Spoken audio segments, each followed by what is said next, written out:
Late night TV has turned into a ratings disaster, and people are beginning to wonder how much faster it can go in decline. Bill Maher appears to be declining to go down with the ship. And now, criticisms are flooding his way. People like Keith Olbermann want to say that he's only loving on Trump because it will give him a ratings bump and keep him alive on HBO. Kimmel, Colbert, Fallon, disastrously low in terms of audience. And now we're asking, does Olbermann actually have a point? Or is Maher seriously reconsidering his old positions?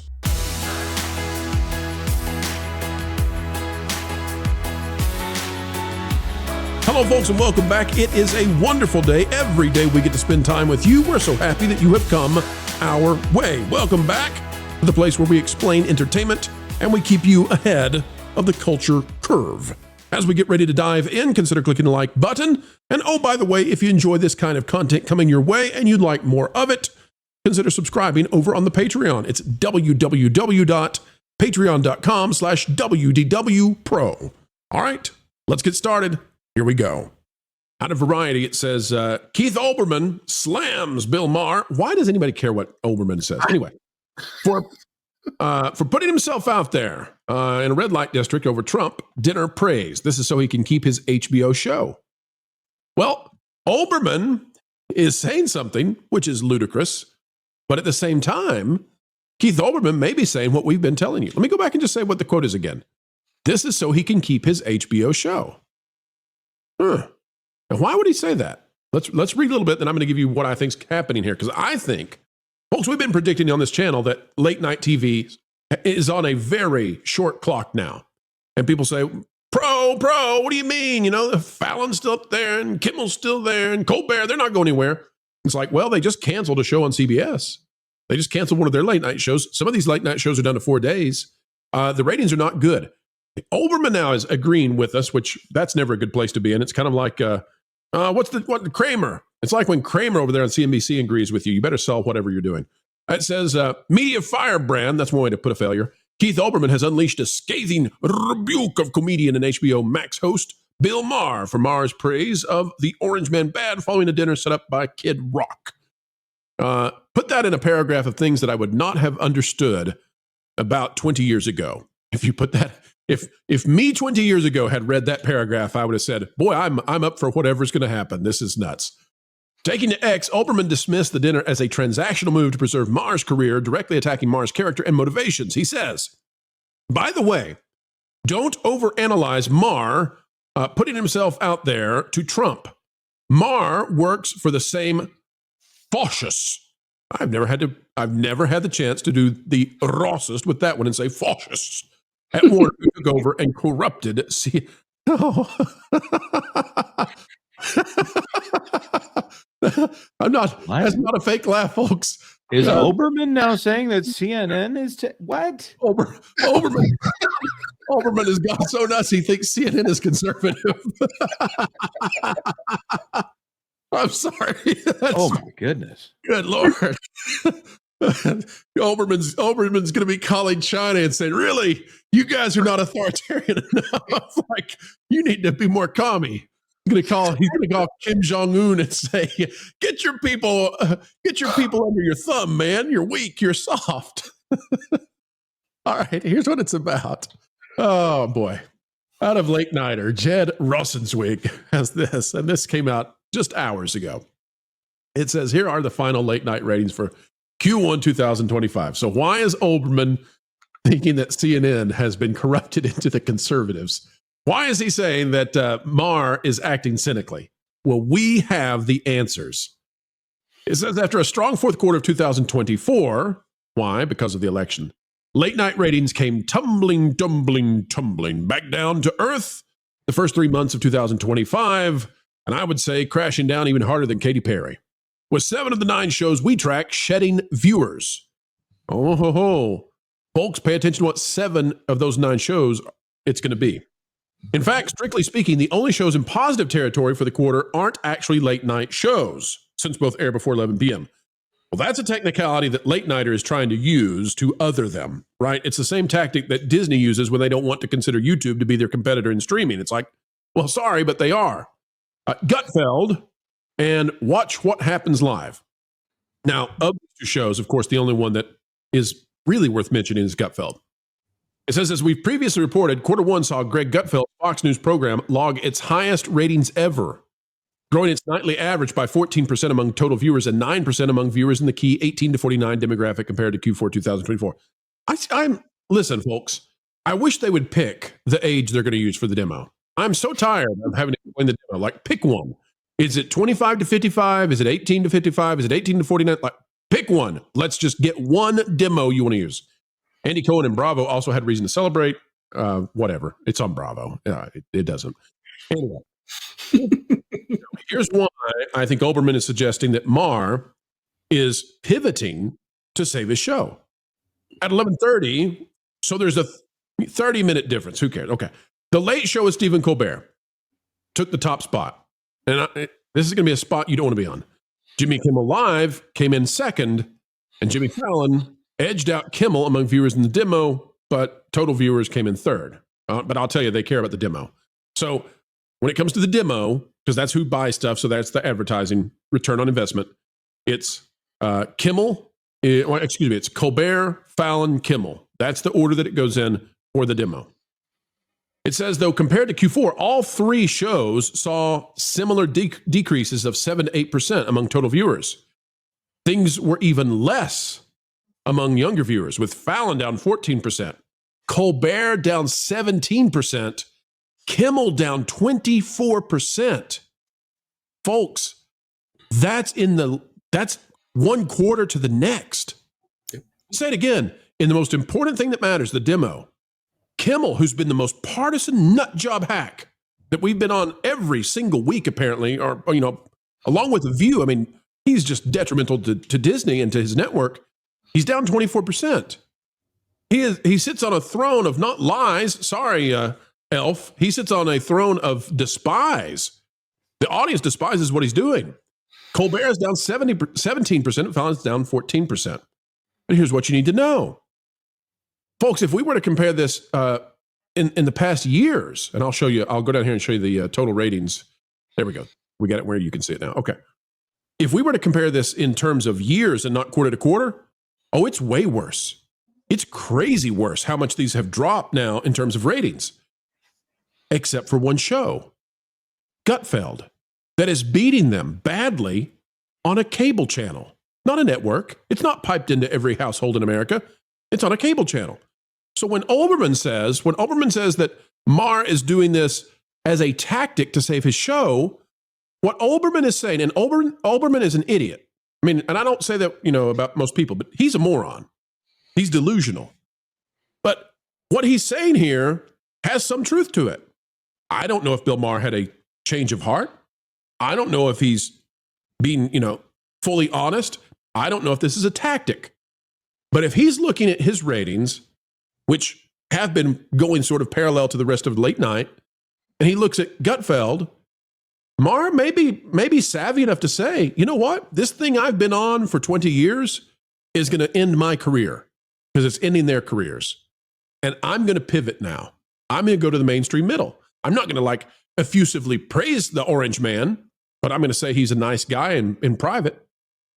That's the pivot he can make to the mainstream middle, the sensible center, and survive, whereas the other shows, Kimmel can't do it. Panel, what say you? I've rambled long enough. I mean, one of Bill Maher's best friends is Ann Coulter. So he has shown that there is at least a very tiny capacity to want to. He can at least accept other people's opinions and not declare a holy war against you for having a different thought. Ever since the global crisis, you have watched him. You've watched him kind of shift where he falls on certain items, and he has for the most part become more of a classic liberal with the occasional hiccup of TDS.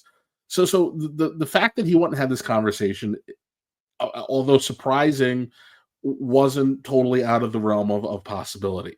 Keith Olbermann going full deranged psychotic lesbian on social media. That's not shocking at all. He does that as easy as we breathe air. The temper tantrum was expected, and frankly, Bill Maher, to his credit, addressed people who are going to react this way. People don't have time or the desire to have to listen to this anymore, and you see it. I think the most shocking one really was Fallon losing the youth, because Fallon was the one who had the youth. The other two just have their very hardcore base, but it's starting to shrink. People are just kind of tired of this. I don't want to turn on TV at that night and have the last thing that I see be a bunch of bloviating lunatics just telling you that the sky is falling because they didn't get their way. It's if you want to deal with that, then go have some toddlers, and at least they're yours and you can enjoy it and set them on the right path. I can't really do too much about adult children who want to act like buffoons while also making a significant amount more money than I'll ever see in my lifetime. So I just choose to do other things. And apparently the rest of the planet has chosen to do other things too. And they're just having a hard time dealing with it. So there's two factors here, Ron, that might literally end late night. And one of them was not foreseen. The other definitely is. So when we look at those drops that we were just paying attention to for Fallon, Kimmel, and Colbert, right? That they can pretend that they are the leaders of the cultural zeitgeist. It is obvious when you're losing from one quarter to the next, a quarter of the demo, like, you're in trouble.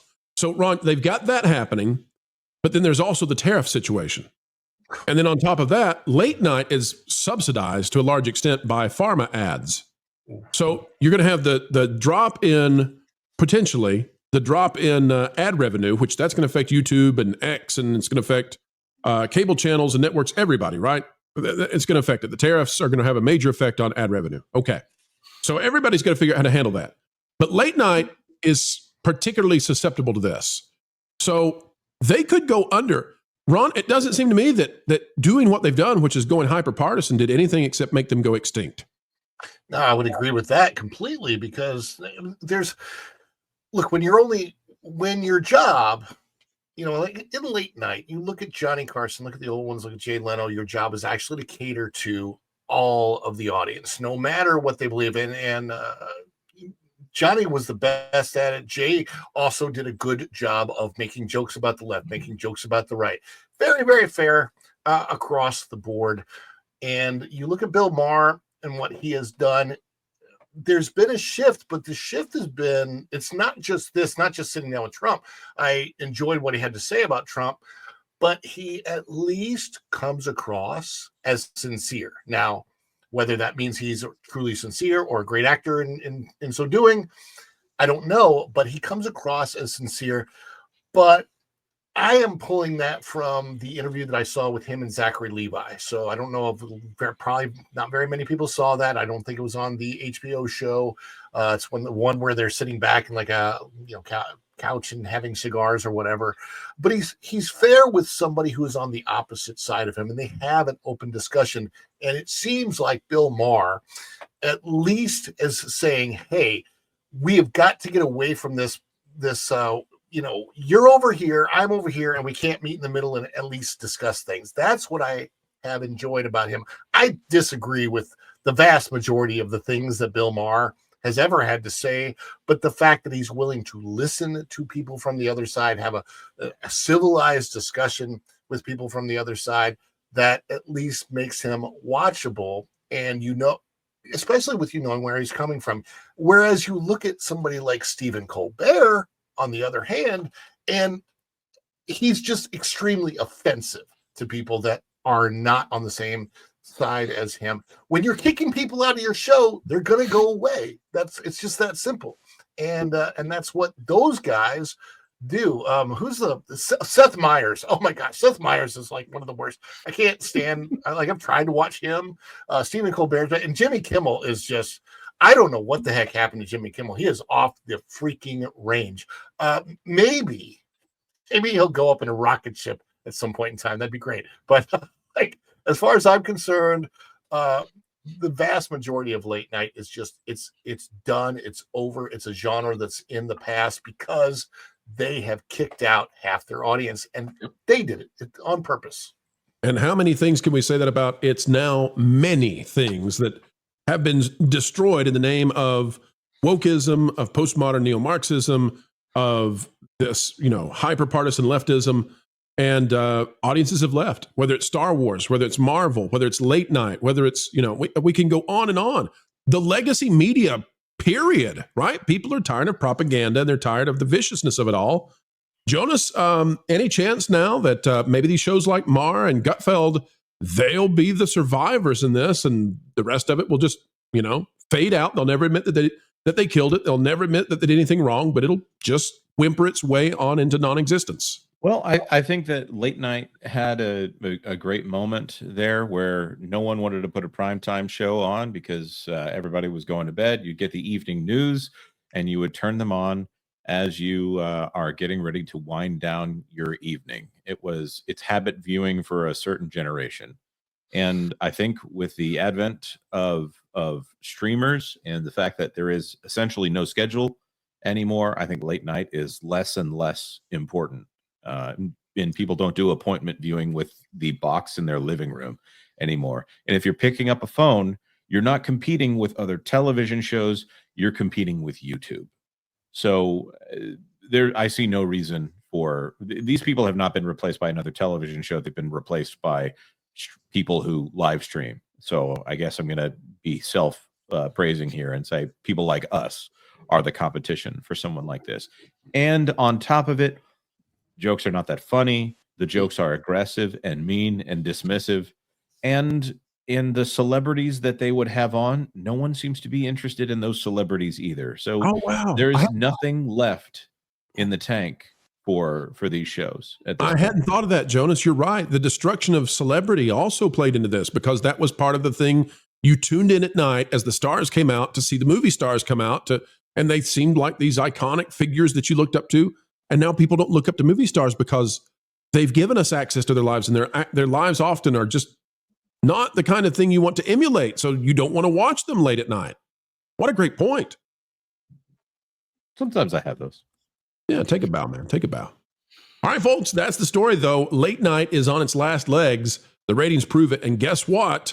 We've got, now the blame game begins of saying, hey, don't you dare change the formula. Don't you do it. Don't you try to survive, you scallywag.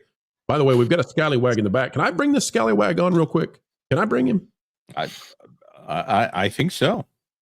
Is this who I think it is, or is this a different person? I don't know. He's got a blank avatar. Wouldn't that be funny if we brought somebody on the panel and was like, well, we've been hacked. This person. Okay, so dear you in the background, we need you to confirm who you are. I have some confirmation on timing that it is who they say they are. All right, then in 3, 2, 1, we're taking a big chance here. Tom. Hey, everybody, it's Tom Arnold. How you doing? From Roseanne. It's really weird. I've never been on the Pro Show before. I'm so happy to be here. That's a pretty good impression. Of all the voices that I was expecting, that was not it. Tom, give us your thoughts on this late night situation. You've been listening in the back. Is Maher actually a believer in this thing, or is it a strategic move to save his bohunkus while the rest of late night goes down in flames? Sorry, I'm on my phone. That's why I'm like this.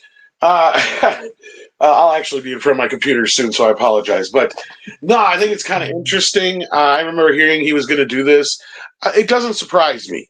Bill is somebody who will talk to anybody, right? Like, and he's been somebody who's been on the line for a while.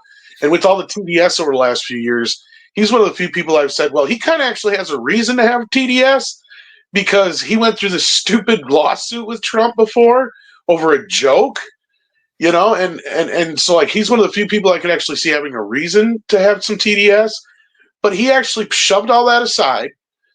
Because they both have a mutual friend in Kid Rock, and they got together and they talked, and like a lot of people, I really don't think a lot of people would be freaking out and spitting from the mouth like they do about Trump if they actually got to sit down and talk to the guy for a little bit. And I noticed this during the interview he did with Rogan. Because I said, did you notice in that whole interview, most of the time they were talking about Rogan and not about him? I think I figured out the code of how Trump gets his deals done and why people like him.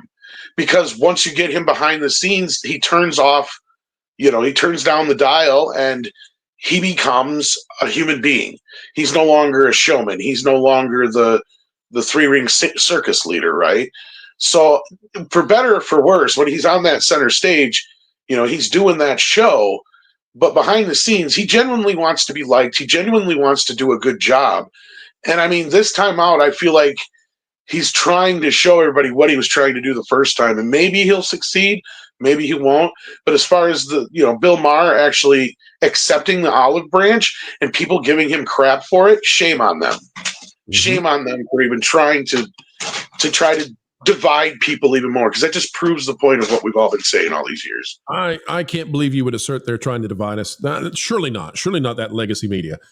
Pulling Hollyweird to the sensible center, the mainstream middle where money is made is not easy, but folks, you make it easy to make videos each and every day, because sharing time with you is a great honor, and we never take it lightly. An attitude of gratitude every single time we have the chance to shine with you.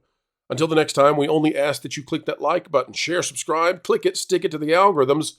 It is the notification bell. Drop a comment down below. Let us know your thoughts. And folks, don't worry about paying any kind of tuition for this free class and how entertainment works. You are on scholarship. Highest IQ on the internet. That's you for sure. Until the next time we have the opportunity to spend time together, folks, we just ask that you keep learning, keep growing, and as ever, keep having fun. Jump into the water. Why listen to music made by people and companies who really don't like you? Check out Vacation Radio today and prepare for all new content made by the people behind the WDW Pro Channel. It's the place you need for all the music. That should be fun. So I give them cannonball. Yeah. Hundreds of songs, every genre you can imagine. Listen live on YouTube and enjoy a set list that's always sunny. It's Vacation Radio.